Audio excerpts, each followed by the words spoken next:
نحمده ونصلي ونسلم على رسوله الكريم أما بعد فأعوذ بالله من الشيطان الرجيم بسم الله الرحمن الرحيم أومن كان ميتا فأحييناه وجعلنا له نورا يمشي به في الناس كمن مثله في الظلمات ليس بخارج منها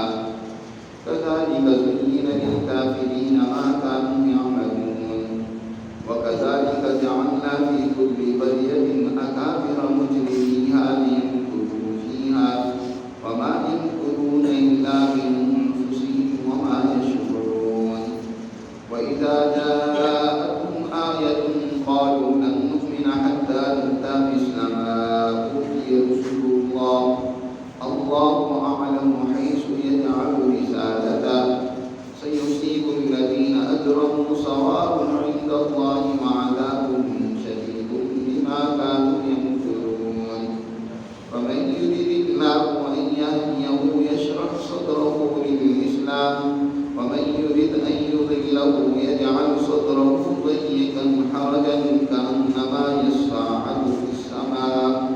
كذلك يجعل الله الرجس على الذين لا يؤمنون وهذا صراط ربك مستقيما قد فصلنا الآيات لقوم يذكرون لهم دار السلام عند ربهم وهو وليهم بما كانوا يعملون ويوم يحشرهم جميعا يا معشر الجن قد استكثرتم من الإنس وقال أولياؤكم من الإنس ربنا استمتع بعضنا ببعض وبلغنا أجلنا الذي أجلت لنا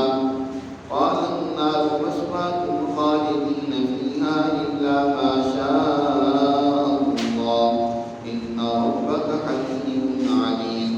وكذلك نولي بعض الظالمين بعضا بما كانوا يكسبون صدق الله العظيم. اس رکوع میں اللہ سبحانہ و تعالی نے آغاز میں ایمان اور کفر کی ایک مثال بیان کی. ایمان کو اللہ نے حیات اور زندگی سے تعبیر فرمایا، کفر اور شرک و ضلالت کو اللہ نے مردہ سے تعبیر فرمایا. اللہ تعالیٰ ارشاد فرماتے ہیں کہ ذرا غور کر کے بتاؤ کہ ایک وہ شخص ہے جو کان میتن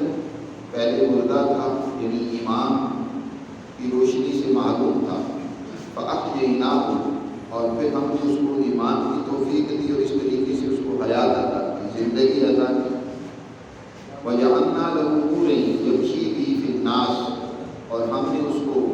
ایمان کا نور، ایمان کی روشنی عطا کی، تو اس روشنی میں وہ زندگی گزارتا ہے، چلتا پھرتا ہے. اللہ نے ایمان کی توفیق عطا فرمائی اور اس کی اب زندگی اس ایمان کی روشنی میں گزر رہی ہے. سارے اعمال، سارے کام وہ ایمان کی روشنی میں کرتا ہے. ایمان کے بارے میں حضرت نانوتوی رحمۃ اللہ علیہ فرماتے ہیں، مولانا قاسم نانوتوی کی ایمان کہتے ہیں نبی کریم صلی اللہ علیہ وسلم کی لائی ہوئی شریعت پر عمل کرنے کا عزم اور ارادہ، اس کا نام ایمان ہے. حضور صلی اللہ علیہ وسلم جو تعلیمات انسانیت کے لیے لے کر گئے ہیں ان پر عمل کرنے کا پورا عزم، تو وہ شریعت مطہرہ کے مطابق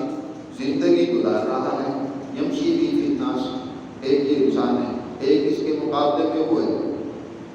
کمن مثلہ فی الظلمات، جو تاریکیوں میں، اندھیروں میں، گمراہیوں میں، جرموں میں ڈوبا ہوا ہے. وہ اپنی زندگی جو ہے وہ روشنی سے خالی پاتا ہے، اس کے پاس کوئی نور اور ہدایت نہیں ہے، روشنی نہیں ہے. لیس بخارج منہا، اور ایسا وہ گٹاٹور تاریکی اور اندھیروں میں گر گیا، ایسی گمراہیوں میں مبتلا ہو گیا کہ اس سے نکلنے کا کوئی راستہ بھی نہیں ہے.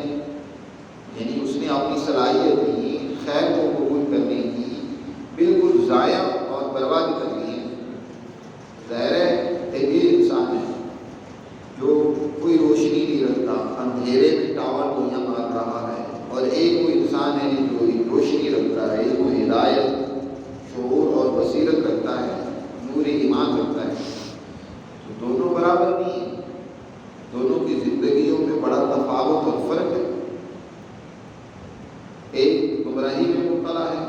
اور ایک ہدایت پر کام کر رہا ہے۔ یہ جو منکرین ہیں، کافر ہیں، جو اللہ کی تعلیمات پر عمل پیرا نہیں ہیں، وہ اپنے ان گمراہ کن اعمال ہی کو سب کچھ سمجھ رہے ہیں،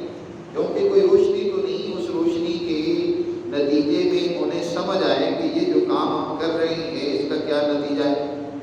ہمیں کتنا نقصان پہنچائے گا، نور تو ہے کوئی نہیں ہے، اس سے معلوم ہے۔ لہٰذا کذالک زین للکافرین ما کانوا یعملون، یہ کافر جو اعمال کر رہے ہیں ان کی نظر میں یہ آراستہ اور مزین ہو گیا، انہیں کو سب کچھ سمجھ رہے ہیں، بہت اچھا سمجھ رہے ہیں۔ اور قرآن نے ایک اور بات بھی سمجھائی ہے، وَكَذَلِكَ جَعَلْنَا فِي كُلِّ قَرْيَةٍ أَكَابِرَ مُجْرِمِيهَا لِيَمْكُرُوا فِيهَا، اور اسی طرح ہر ملک میں، ہر بستی میں، ہر شہر میں جو وہاں کے بڑے لوگ ہوتے ہیں، سردار ہوتے ہیں، مالدار ہوتے ہیں، جو حکمران طبقہ ہوتا ہے، مجرمیہا، وہ اصل میں جرم کرتا ہے ان شہروں کے اندر، ان کو برباد کرنے کے لیے وہ جرائم کرتے ہیں، مجرمیہا۔ یہاں اکابرہ یہ بھی جعلنا کا مفعول ہے گرامر کے اعتبار سے، مفعول اول مجرمیہ، مفعول ثانی ہے، یعنی ہر ملک کے اندر جو سردار اور وڈیرا طبقہ ہوتا ہے، مالدار طبقہ ہوتا ہے، وہ جرم کرتا ہے۔ یمکروا فیہا، اور پھر وہ اس ملک کے اندر مکر و فریب کرتا ہے، اپنی خواہشات کو پورا کرنے کے لیے طرح طرح کے ہیلے بہانے تدبیریں سوچتا ہے، جس کے ذریعے سے وہ کیا کرتا ہے، وہاں جرائم کرتا ہے، انسانیت کے حقوق کو یرغمال بناتا ہے، ان کے وسائل کو لوٹتا ہے، اور ان کے لیے بڑے عجیب و غریب سہانے انہیں خواب دکھلانے کی کوشش کرتا ہے۔ قرآن نے یہاں بات واضح کی ہے کہ مجرم جو ہوتے ہیں کسی ملک میں وہ اکابر ہوتے ہیں، وہ وڈیرے لوگ ہوتے ہیں، کمزور طبقہ تو بیچارہ محنت کر کے وہ کیا کرتا رہتا ہے، ان مجرموں، ان وڈیروں، ان بدماشوں کی بدماشیوں کے مسلط کی ہوئے ٹیکسی ادا کرتا رہتا ہے۔ اب یہاں ایک ہمارا مذہبی طبقہ وہ ہے جو اکابر مجرمیہا کو تو پوچھتا ہی نہیں ہے، ان کی تو تعریفیں گنگناتا ہے، ان کے تو ہاتھ چومتا ہے، ان کو تو جنت کی سب بات دکھلاتا ہے، اور جو بیچارے کمزور لوگ، محنتی لوگ، محنت کرنے والے ہیں، ان کو وہ کیا ہے، ڈرا رہے ہوتے ہیں کہ تمہارے لیے جہنم ہے، تمہارے لیے وعیدیں ہیں، تمہارے لیے سب سزا ہے۔ حالانکہ جرم اصل کرنے والا طبقہ وہ حکمران طبقہ ہوتا ہے۔ قرآن یہاں واضح کر رہا ہے، وَكَذَلِكَ جَعَلْنَا فِي كُلِّ قَرْيَةٍ، ہم نے بنائے ہر بستی کے اندر اکابر، جو سردار ہوتی ہیں کہ وہ وہاں جرم کرتے ہیں۔ فرعون جرم کر رہا ہے، اسی طرح نمرود جرم کر رہا ہے، نبی کریم صلی اللہ علیہ وسلم کے دور میں بجال میں قومی وہ جرم کرتی ہے، مجرمیہ، یمکروا فیہا، پھر وہ مکر و فریب کرتے ہیں اس ملک میں، اس بستی میں۔ وما یمکرون، لیکن انہیں یاد رکھنا چاہیے اس مکر و فریب کا نقصان ہی نہیں ہوگا، دنیا میں بھی ان کو نقصان پہنچے گا، انجام کا کوئی ذلیل رسوا اور گرفتار عذاب ہوگی، اور آخرت کے اندر تو ان کے لیے سخت ترین سزا ہے۔ وما یمکرون الا بانفسہم وما یشعرون، انہیں اس بات کا شعور بھی نہیں، سمجھ بھی نہیں ہے کہ اس مکر و فریب سے نقصان کس کا کر رہے ہیں، اپنے ہی کر رہے ہیں، اپنے ملک کو ہی برباد کر رہے ہیں۔ جس شاخ پہ بیٹھے ہیں اسی کو کاٹ رہے ہیں تو کون درم سے گرے گا، وہی بیٹھنے والے ہی گرے گا۔ وَإِذَا جَاءَتْهُمْ آيَةٌ قَالُوا لَن نُّؤْمِنَ حَتَّىٰ نُؤْتَىٰ مِثْلَ مَا أُوتِیَ رُسُلُ اللَّهِ۔ قرآن نے یہاں اور گمراہ کو پروپیگنڈا جو مشرکین کا تھا اس کو یہ ذکر کیا کہ جب ان کے پاس کوئی اللہ کی تعلیم اور اس کا قانون آتا ہے نا تو کیا کہتے ہیں، لن نؤمن، ہم ہرگز نہیں مانیں گے، حتیٰ نؤتی مثل ما اوتی رسول اللہ، یہاں تک کہ ہمیں بھی ویسے ہی دیا جائے جیسے اللہ کے رسول دیے گئے۔ کتنی بہادری ہے، اپنے اعمال کو تو درست کرنا نہیں چاہتے، اپنے آپ کو سنوارنا نہیں چاہتے، اپنے اندر کوئی صلاحیت تو رکھتے نہیں ہیں، بد اخلاقی ہے، ظلم ہے، فساد ہے، یہ ان کے وتیرہ ہے، لیکن کہتے کیا ہے کہ ہم تب اس رسول کی بات مانیں گے جب ہم پر بھی وہی نازل ہو، ہمیں بھی ویسے ہی ملے جیسا رسول دیے گئے، جیسے ان کو احکامات دیے گئے، ان پر فرشتے آئے ہیں، جبرائیل ان کے پاس آئے، ہمارے پاس بھی ویسے ہی آئے۔ جگہ پر قرآن نے سورہ زخرف میں ذکر کیا، کہتے ہیں کہ ہم تب تسلیم کرتے کہ حاضر القریتین عظیم، یہ جو بستیوں کا کوئی بڑا ہوتا سردار اس کے اوپر جب وحی آتی، مکہ ہے، طائف ہے، ان بستیوں میں سے بڑے جو سردار تھے، وڈیرے تھے، چودھری تھے، ان کے اوپر اللہ کی وحی نازل ہونی چاہیے تھی۔ یہ غریب آدمی محمد رسول اللہ صلی اللہ علیہ وسلم پر وحی نازل کیسے ہوگی؟ قرآن کہتا ہے یقسمون رحمت ربک، کیا تم رب کی رحمت کو تقسیم کرنے پر تم معمول ہو؟ تمہیں کس نے اجازت دی ہے کہ اللہ کی رحمت ہے وہ تم تقسیم کرنے بیٹھ جاؤ کہ نبوت تو ان کو ملنی چاہیے تھی، وہی ان پر آنی چاہیے تھی، اس محمد صلی اللہ علیہ وسلم پر نہیں آنی چاہیے تھی؟ نحن قسمنا بینہم، تو ہم ہی تقسیم کرتی ہیں کس کو نبوت دینی ہے، اور ہم جانتے ہیں اللہ اعلم حیث یجعل رسالتہ، اللہ خوب جانتا ہے کہ اپنی رسالت اس پر اس نے اس ذمہ داری کو ڈالنا ہے، کون اس کا اہل ہے، کہاں اللہ نے رسالت رکھنی ہے، اس کو اللہ خوب جانتا ہے، اس کی اہلیت کو۔ جناب رسول اللہ صلی اللہ علیہ وسلم میں اہلیت ہے، 40 سال حضور صلی اللہ علیہ وسلم کی کیا ہیں اعلیٰ اخلاق کی، انسانیت کے اعلیٰ معیار کی۔ آپ کی 40 سال زندگی کو دیکھو، آپ غریبوں بے بسوں کے لیے کردار ادا کرتے ہوئے نظر آتے ہیں، ضرورت مندوں کے کام آتے ہیں۔ جب پہلی وحی نازل ہوئی حضور صلی اللہ علیہ وسلم پر، آپ پریشان ہوئے، گھبرا گئے۔ حضرت خدیجہ الکبریٰ نے آپ کو تسلی دیتی ہوئے کیا فرمایا؟ کلا واللہ لا یخزیک اللہ ابدا، اللہ کی قسم اللہ آپ کو ہرگز رسوا نہیں کرے گا۔ انک لتصل الرحم وتحمل الکل وتعین علی نوائب الحق، تین بڑی باتیں کہیں۔ آپ کو اللہ کیوں نہیں رسوا و ذلیل کرے گا؟ اس لیے کہ آپ صلہ رحمی کرتے ہیں، آپ رشتے ناطے جوڑتے ہیں، ان کی حقوق ادا کرتے ہیں، اور کیا ہے آپ لوگوں کا بوجھ خود اٹھا لیتے ہیں، لوگوں کی تکلیفیں خود اپنے اوپر لے لیتے ہیں، ان کی مشکلات میں ان کی مدد کرتے ہیں، وتعین علی نوائب الحق، لوگوں کی مدد کرتے ہیں، ان کی مشکلات اور پریشانیوں کو دور کرنے میں کردار ادا کرتے ہیں۔ آپ کی یہ صفات ہے، ان صفات کے حامل شخص کو اللہ کبھی پریشان نہیں ہونے دے گا، کبھی ذلیل نہیں ہونے دے گا۔ تو آپ صلی اللہ علیہ وسلم کی یہ اعلیٰ صفات ہے۔ دوسری طرف ابو جہل عتبہ ہے، شیبہ ہے، کیا کرتا ہے؟ ظلم کرتا ہے، انسانیت کو لوٹتا ہے۔ ایک بیچارہ غریب دیار غیر سے تجارت کی غرض سے آیا، اسی سے سودا لیا، ابو جہل نے بعد میں پیسے دینے سے انکار کیا، پیسے دینے کے لیے تیار نہیں ہے، اس کی رقم دینے کو تیار نہیں ہے۔ اسی طرح باقی سردار وہ کیا کرتے ہیں؟ مسافروں کو روک لیتے ہیں، غریبوں کے اوپر ظلم کرتے ہیں، اور وہ کہتے ہیں کہ ہمیں رسول بنایا جاتا۔ تم اپنے اندر صلاحیتیں تو دیکھو، کیا ہے تمہارے اندر کردار؟ تم تو مجرم ہو، تم تو کیا ہے ظالم ہو، اور کہتے ہو کہ ہم پر کیوں نہیں وحی نازل ہوتی؟ عجیب بات ہے۔ حیث یجعل رسالتہ، اللہ اعلم حیث یجعل رسالتہ، ایک مطلب تو یہ ہے۔ دوسرا مطلب اس آیت میں یہ بھی ہے کہ وہ کہتے ہیں کہ ہمارے سامنے ویسے معجزے پیش کیے گئے، جیسے کہ پہلے بھی گزر چکا ہے کہ جیسے رسول معجزے دکھلاتے تھے، جیسے قوم ثمود کے لیے معجزہ اونٹنی کا ہوا، اسی طرح ہمارے سامنے یہ پہاڑ سونے کے بنا دیے جائیں، پھر ہم آپ کی رسالت کو تسلیم کریں گے۔ قرآن مجید نے اس کی حقیقت بھی پہلے واضح کر دی ہے کہ جب اللہ کسی قوم کو اس کا وہ مانگا معجزہ دکھلاتا ہے، پھر بھی وہ ایمان نہیں لاتے، تو پھر اللہ کو سخت ترین سزا دیتا ہے۔ پیچھے کہہ دیا اللہ تعالیٰ نے وَلَوْ أَنَّنَا نَزَّلْنَا إِلَيْهِمُ الْمَلَائِكَةَ وَكَلَّمَهُمُ الْمَوْتَىٰ وَحَشَرْنَا عَلَيْهِمْ كُلَّ شَيْءٍ قُبُولًا مَا كَانُوا لِيُؤْمِنُوا، اگر ان کے وہ مانگے کوئی ہم ان کو دکھلا دیں، فرشتے ان کے اوپر آئے، ان سے مردے باتیں کرنے لگ پڑے، ان کے اباء و اجداد وہ بھی زندہ ہو جائیں، اور ہر طرح کی چیزیں ہم ان کے سامنے معجزے کے طور پر جمع کر دیں، تب بھی یہ ایمان لانے والے نہیں ہیں۔ ماں كانوا لِيُؤْمِنُوا، ایمان لانے والے یہ نہیں ہیں، ان کے اندر تو اس کی صلاحیت ہی نہیں ہے، انہوں نے اپنی صلاحیت کو ہی ضائع اور برباد کر دیا۔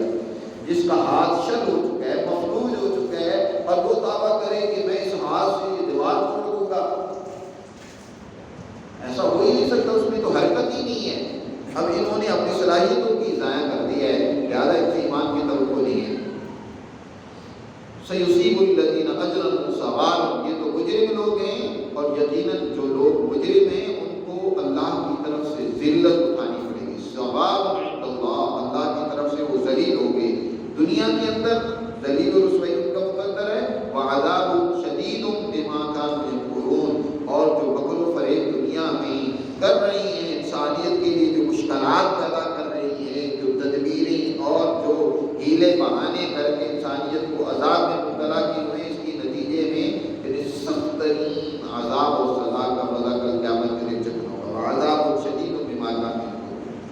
فَمَن يُرِدِ اللَّهُ أَن يَهْدِيَهُ يَشْرَحْ صَدْرَهُ لِلْإِسْلَامِ۔ اور ایک اور بات قرآن نے یہاں بیان فرمائی ہے کہ دیکھو اللہ جس کے سینے کو اسلام کے لیے کھول دیتا ہے اور وہ دین اسلام کو قبول کر لیتا ہے تو اللہ اس کے لیے ہدایت کا راستہ کھولتا چلا جاتا ہے اور وہ درست اور سیدھے راستے کو اختیار کر لیتا ہے۔ اور اللہ تعالیٰ اسی طرح کسی کے لیے اس کا سینہ بند کر دیتے اور وہ ہدایت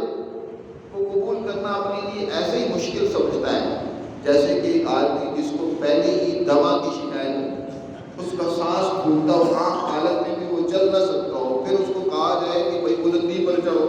پہاڑ پر چڑھو۔ اب پہاڑ پر چڑھنا اس کے لیے کتنا مشکل ہوگا، اس کے لیے دم گھٹے گا، چڑھنا اس کے لیے کتنا مشکل ہے۔ اسی طرح ہدایت کو اللہ نے جو انسانیت کے لیے ایک رحمت کا پیغام نازل کی ہے، اس کو قبول کرنا اس کے لیے یوں ہی مشکل ہوتا ہے، اس کی طرف آنا جیسے اس کا سانس پھول رہا ہے، اس سے بڑی تکلیف ہو رہی ہے۔ اور یہ سب کچھ اللہ اپنے قانون کے تحت کرتا ہے۔ دیکھو دنیا میں اللہ نے قانون کو مقرر کیا ہے، اس قانون کے تحت یہ سارا نظام چلتا ہے۔ یعنی ہدایت کسی کو ملتی ہے تو وہ بھی اس کے قانون کے تحت، وہ قانون ہدایت کیا ہے کہ وَيَهْدِي إِلَيْهِ مَن يُنِيبُ، اس کی طرف جو رجوع کرے گا اللہ اس کو ہدایت دے گا، اور جو اللہ کی ہدایت سے عناد رکھے گا، دشمنی کرے گا، اللہ اس کو ہدایت سے معروف کر دے گا، وہ ہدایت کی قابل نہیں ہے۔ اور جس نے اپنی صلاحیتیں ضائع کر دی اس کو اللہ اپنی طرف نسبت دیتا ہے۔ دنیا کے اندر اللہ کے قانون کے نتیجے میں جو چیزیں وجود میں آتی ہیں تو کیونکہ اس کا ہی قانون ٹھہرایا ہوا ہے، بنایا ہوا ہے، اس کے نتیجے میں وہ چیزیں وجود میں آتی ہیں، اس لیے اللہ ان کی نسبت اپنی طرف کرتا ہے۔ مثلاً آگ جلانی ہے لیکن اللہ نے اس کے اندر جلانے کا اثر رکھا ہے، اس لیے اللہ نسبت اپنی طرف کرتا ہے کہ ہم نے اس کو جلایا، کیونکہ آگ کے اندر جلانے کی تاثیر اسی نے رکھی ہے۔ اسی طرح ہدایت کسی کو اللہ دیتا ہے تو وہ یقیناً اللہ کے اسی قانون پر عمل کرنے کے نتیجے میں اسے ہدایت ملتی ہے، اور اللہ اس کو اپنی طرف نسبت کرتا ہے کہ ہم جسے چاہتے ہیں ہدایت دیتے ہیں۔ فرمایا فَمَن يُرِدِ اللَّهُ، جسے اللہ ہدایت دینے کا ارادہ کرے تو یشرح صدرہ للاسلام، اس کا سینہ اسلام کے لیے کھول دیتا ہے اور وہ اس کو قبول کر لیتا ہے۔ وَمَن يُرِدْ أَن يُضِلَّهُ، اور جس کو گمراہ کرنے کا اللہ ارادہ کرے تو یجعل صدرہ ضيقا حرجا، اللہ اس کے سینے کو انتہائی تنگ کر دیتا ہے، ایسا تنگ کر دیتا ہے کہ انما یصعد فی السماء، جیسے کہ وہ بلندی کی طرف چڑھ رہا ہے اور اس کا سانس پھول رہا ہے۔ کذالک یجعل اللہ الرجس علی الذین لا یؤمنون، اور اس طریقے سے اللہ جو ہے سزا اور عذاب اور ناپاکی ان لوگوں کے لیے مقرر کر دیتا ہے جو اللہ کی آیات پر ایمان نہیں رکھتے۔ جو اللہ کی آیات پر ایمان نہیں رکھتے وہ پھر ناپاکیوں میں، گناہوں میں، گمراہیوں میں اور آگے بڑھتے چلے جاتے ہیں، یہاں تک کہ پھر اللہ کی گرفت ہو جاتی ہے۔ وَهَذَا صِرَاطُ رَبِّكَ مُسْتَقِيمًا، اور دیکھو یہ تمہارے رب کا درست اور سیدھا راستہ ہے۔ اب تک جو اللہ نے احکامات بیان کیے قرآن میں، اس کو کہا جا رہا ہے کہ یہ جو اللہ نے بیان کیے احکامات،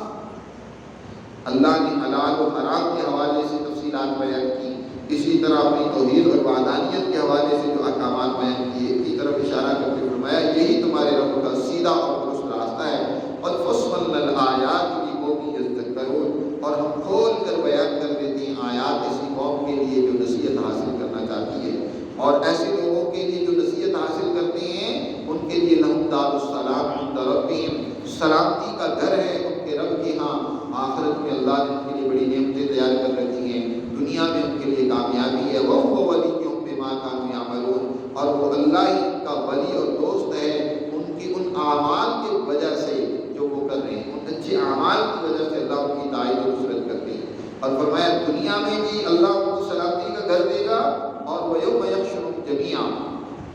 اور آخرت میں بھی کامیابی دے گا۔ اور اس کے مقابلے میں جنہوں نے دنیا میں اسلام کو، ہدایت کو قبول نہیں کیا، ان کو کل قیامت کے دن اللہ جمع کرے گا اپنی حضور، حشر ہوگا ان کا۔ یا معاشر جن، اور اللہ تعالیٰ کہے گا یقولو یا معاشر جن، یہاں یقولو معذوف ہے، اور اللہ تعالیٰ فرمائے گا اے جنوں کے گروہ اور جماعت، قد استکثرتم من الانس، انسانوں میں سے بہت سارے لوگوں کو تم نے اپنے تابع کر لیا تھا، اور اپنے سے اور تم ان سے کام لیتے تھے۔ شیاطین الجن جو انسانوں کے ذہنوں میں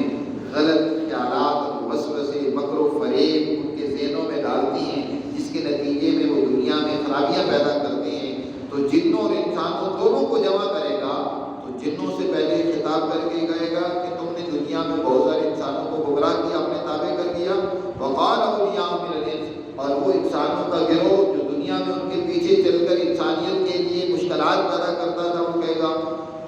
ربنا استمتع بعضنا ببعض، اے ہمارے پروردگار ہم میں سے بعض نے بعض سے دنیا میں فائدہ حاصل کیا، استمتاع اور نفع حاصل کیا۔ وقال اولیاء من الانس ربنا استمتع بعضنا ببعض وبلغنا اجلنا الذي اجلت لنا، اور ہم اپنی اس مدت اور میعاد کو پہنچ چکے جو تو نے ہمارے لیے مقرر کی، یعنی یہ حشر کا دن۔ قال النار، اللہ یعنی اعتراف کریں گے، اپنے جرم کا خود اعتراف کریں گے کہ ہم نے جرم کیے، ہم مجرم تھے،